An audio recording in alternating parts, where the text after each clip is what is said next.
Would everyone please put their hands together for the incredible Kirstie Clements? It's lovely to be here, and it's a nice intimate room, which is exciting. It's the first TED Talk I've ever done, so it's really lovely to be here and to have been invited by Rachel. So when I knew that the theme was become, I said to Rachel, why don't I say how to become a better fashion consumer? That'd be great, that'd be lovely. Because if I think about it, the fashion industry, I think at the moment is crazy. And we know, we had a talk before with one of those inspiring speakers about climate anxiety. And the fashion industry and the waste and the volume in the fashion industry is contributing to that in a significant way. I'm not going to bore you to death with facts and figures, but I think it's 8% of greenhouse gases is caused by the fashion industry, toxic landfill, and of course climate change and climate anxiety. We all know that. I open my device every morning and I am shocked. There is a new brand every day, there's a new designer every day, there's a new collection every day. The luxury houses are in some far-flung exotic location doing a couture show or a cruise show or a ready-to-wear show.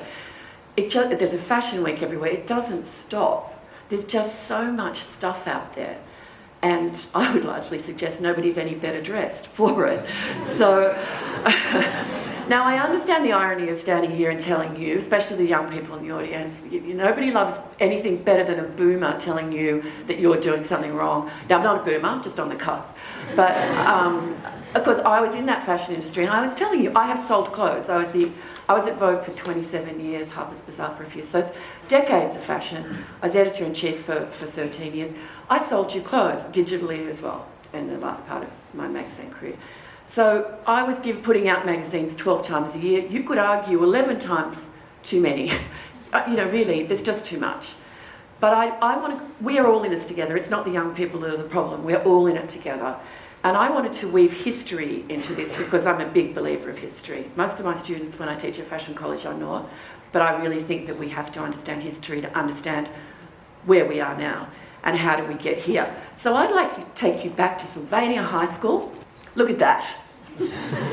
I mean, that's the TV series, but that was me and my girlfriends. I'm ashamed to say I had that peroxide at the front of my hair. We didn't have the fast fashion then. Clothes were expensive. I was thinking about it before. A pair of jeans then cost about what a pair of jeans costs now, back in the late 70s. So we had to really save our money. We had Saturday morning jobs to buy jeans and t-shirts and those kind of basics. And then we sewed a lot. I couldn't sew, I hated it. But my girlfriend Jenny did, and we'd make Hawaiian shorts, Hawaiian print, with pleated fronts. We made off-the-shoulder tops, things out of satin. And we shopped at the hippie shops because the whole trend down in Cronulla Beach then was wraparound Indian skirts. It's horrific when you think about it. Wraparound Indian skirts, strawberry musk oil, puka shells, the whole thing.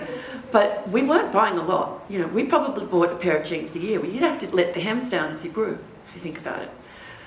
Then I moved on, probably because it was so hideous, that fashion, I had to get out of that particular area, and I moved to the city, which is the next slide. If someone is doing that for you.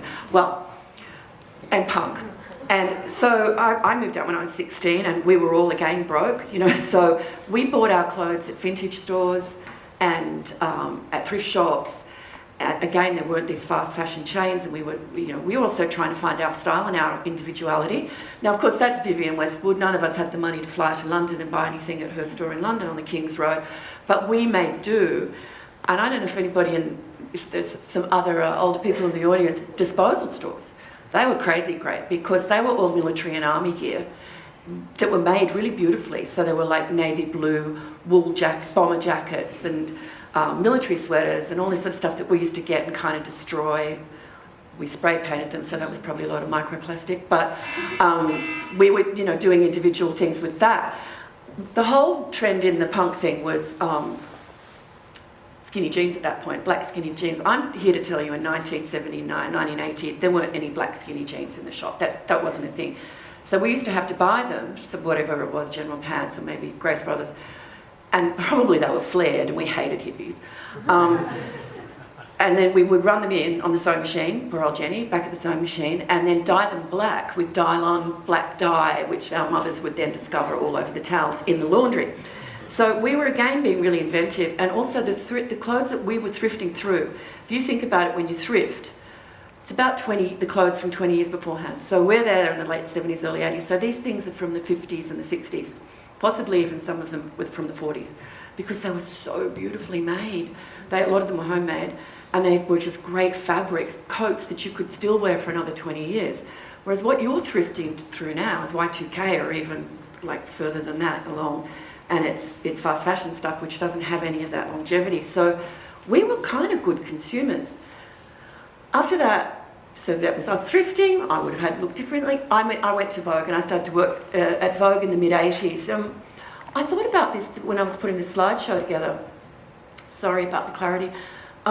This was when we were shooting Australian designers, because at this point, sort of 80s, late 80s, beginning of the 90s, the big luxury houses weren't here yet. We didn't have giant Louis Vuitton stores, Burberry stores, Prada, blah, blah, blah, blah. You know, there would be boutique that might have had a couple of those things. So we were shooting Australian designers, and I looked at that, and my memory is pretty good, to be honest, even though I'm ancient.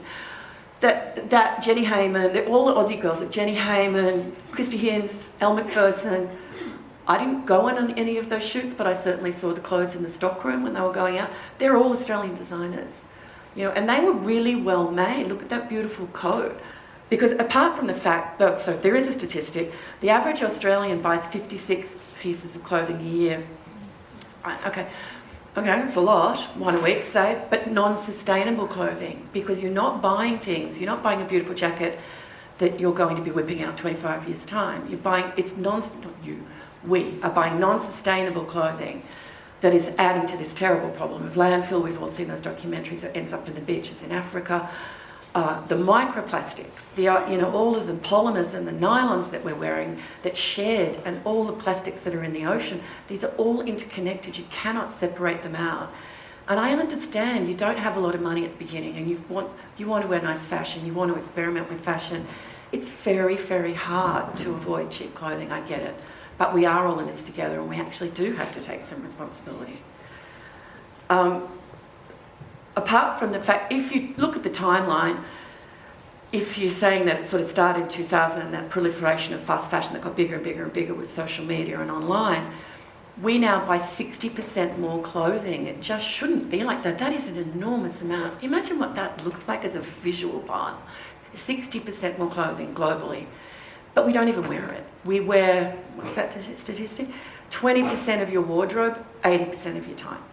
8% of the time. If you think about your wardrobes now, you're probably like, yeah, I pull my jeans out 3 times a week, and there's one thing I bought for a party that I've never worn again. But we are twice as much likely to throw them out, and we throw them out really quickly. I have a Giorgio Armani coat I put on the other day, and I was like, it's gorgeous because it's kind of men's style and it's big. It was Emporio, so it wasn't, horribly expensive. It was expensive enough. And I looked at it, and I thought, I bought that in 1997. And where are we now? Okay, so it's 26 years, and it looks fantastic. And everybody comments on it when I wear it. 27 years, you wouldn't know that it was that, because it's a classic style. So that idea of that longevity and wearing things again is terribly important. But the thing that really does my head in is online marketing. I love fashion, but I hate the marketing of it. It's really starting to do my head in. Barbie is one massive example of that. It nearly put me off the movie because I couldn't stand the amount of marketing that came beforehand and making us all wear pink and making it all plastic. I was like, this movie really better be good, because I'm over it already. I got there dressed head to toe in black, went with my friends, and I had my arms closed. After about 20 minutes, I thought, hey, relax, it's not that bad. But I was so set against it because of the marketing. We have, you have your device is a shop. Everything that you're looking at every day is a shop. You've been targeted by AI. You know that. It's so phenomenal at knowing. If you've ever put anything on TikTok, they are just onto you. I was sitting with a marketing director the other night. She said, you have no idea how much money we throw at that and how we try to track you and how do we try to get to you in the day. And I was like, no, I think I've got a pretty good idea. It is just relentless. And, of just people that's starting brands, you don't know if they're just a shop front or a shelf. What's behind it? Might look like a, Kirstie and Co, but is it just actually being flown in from China, like straight off the shop floor, and not actually designed, or are there any sort of regulations about who's making it, the sort of ethical conditions. It's like, it's just constantly on at you. And so going back to my puberty blues references and my punk thrift shop references, this new generation of kids is amazing with that. You are all thrifting, you are all, I go to glebe markets when everyone's doing swap meet, everyone's talking about using discarded fabrics, making their own clothes again, using dead stock. That's a whole shtick now for designers, is to make sure that they're incorporating all of those principles when they're giving you clothes. But not that other end, I'm telling you, that Shein, that stuff where they're paying influencers to go to China and say it's all marvellous over here. That's just nonsense. That's just marketing. Shein even send me things, can you believe it? I get emails from them saying, can we give you free product? Are you mad? What would that look like? Not great. But, no. But it is marketing. This is where we have to separate the two. But you are already doing that, and I think also that idea of, because you can't also say that it's only fast fashion. The luxury houses are making a lot of product. So if you are really going to buy into that, is it possible, could you buy vintage luxury? Can you look around? I sold all my bags, hoping that they will have another life on someone younger and more fashionable than me. Just keep it moving through the economy, don't hoard.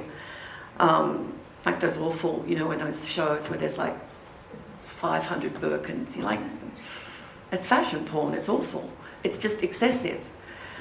Buy less, buy better. Now, this is a hard one too, because young people don't have that much money, but yet.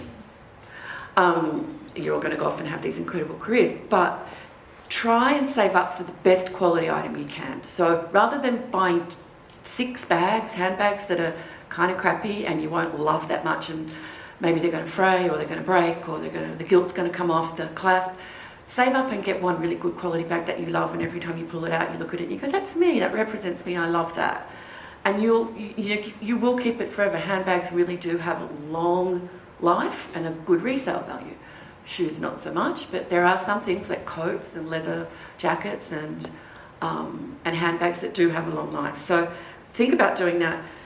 I just think one good thing is better than 10 cheap ones if you can resist the urge.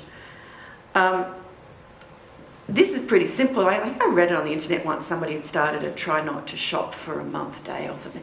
And I started to do it myself. It was like, try not shopping for a day, try not shopping for a week, try not shopping for a month. So obviously you've got to buy all your essential items, but just be cognizant of what you might be clicking on as an impulse buy, or as it's a terrible term really, retail therapy. It's not therapy, it's going to send you broke.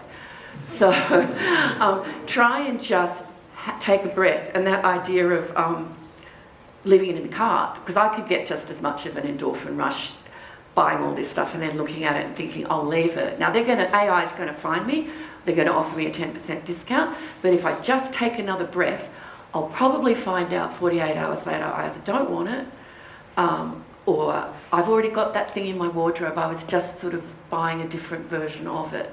So I even wrote a book about it. It came out in 2021 called Why Did I Buy That? Fashion Mistakes, Life Lessons, because we all know that where we open the cupboard and go, why did I buy that? So I think it's about being cognizant and taking a breath when we decide that we're going to purchase an item. It's just take a breath. There's so much going on. Just put your phone away and worry about it. Like, if you really need it, you'll find it. Support local and shop locally and support locally. I remember this when I was at the fashion shows 20 years ago, and I met this young American Vogue editor, and he said to me, this is before the industry started to really get cognizant about waste and and climate change and pollution. And he said to me, if I'm going to buy a pair of jeans, I'll always buy from a young and upcoming designer. I'll never buy them from the Gap. And he was like, I just want to reward the young designer that's actually using their creativity. I want to shop locally. I want to look a bit different. And I was like, that's actually a really, it's pretty simple, really. We win for everyone. And you don't need to actually tap into the big chains and those big profits. You can actually support people locally. I think also appreciate artisanal craft and things that are are made locally. I mean, obviously I was just in India for 6 weeks, which blew my mind in terms of, the hand looming and the embroidery. And so if you're going to spend your money, spend it on that. Rather than a $7,000 handbag that's a bit tizzy, I would much rather put that money back into that local community. Hand-woven bag from Papua New Guinea, fantastic. Put money back into the community and appreciate this, artisanal arts and craftsmanship, beautiful fabrics. Bring it back than these polymers and things that won't even last one wash. Also research who you're buying from, but having said that, the onus needs to be put on them too. So if anybody's going to start a fashion brand, I think that the onus should be put on them to say they have done their research in terms of it being sustainable, that it's circular, it might be able to be composted back into the ground so it has a circular life, that they have good ethical practices in terms of labour, even their packaging, their promotions, and increasingly I really like this idea of on-demand shopping. So I found a shoe store the other day, and I probably found me on my phone, but when you order, they make. And so they don't have all this surplus stock that's lying around. They will make for the demand that's there. Akira Isagawa, the wonderful Australian designer, used to do that. He always used to say to me, I'm still in business because I don't make more than I know I'm going to sell, which I think is a really nice ethic. So they need to do the homework for you, and you need to make sure that, and it's pretty easy. I mean, obviously you can Google and just go about us. You've got to make sure that you know that it's real, but put the onus back on them. Find your style. And this is another one, I don't want to get all Steve Jobs on you and say put on a skivvy and wear that for the next 30 years. And it's hard to know what your style is, Birkenstocks, which is too bad.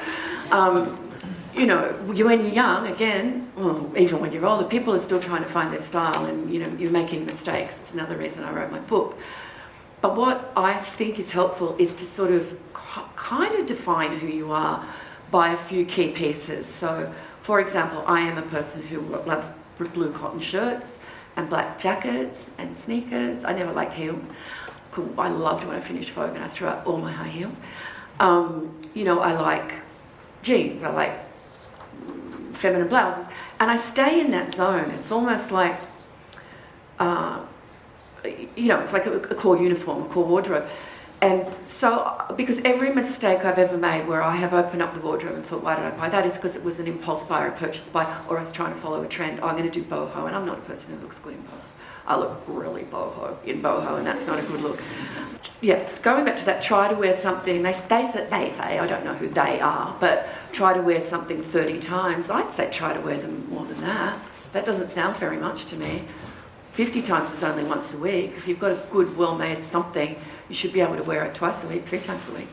And then just introduce accessories, to kind of stay, if you want to kind of stay on trend or fashionable. I remember asking Corinne Rothfeld, that wonderful French Vogue editor, did all that Gucci stuff with Tom Ford, and we were at the shows together, and I said to her, give me your fashion tips or what have you, and she's like, I basically wear the same thing every day in, day out. I wear Max Mara coats and pencil skirts and sweaters, and I just change the shoe twice a year, and just shoe updates it. And I thought, well, that's actually an incredibly economical way to dress. And she was largely,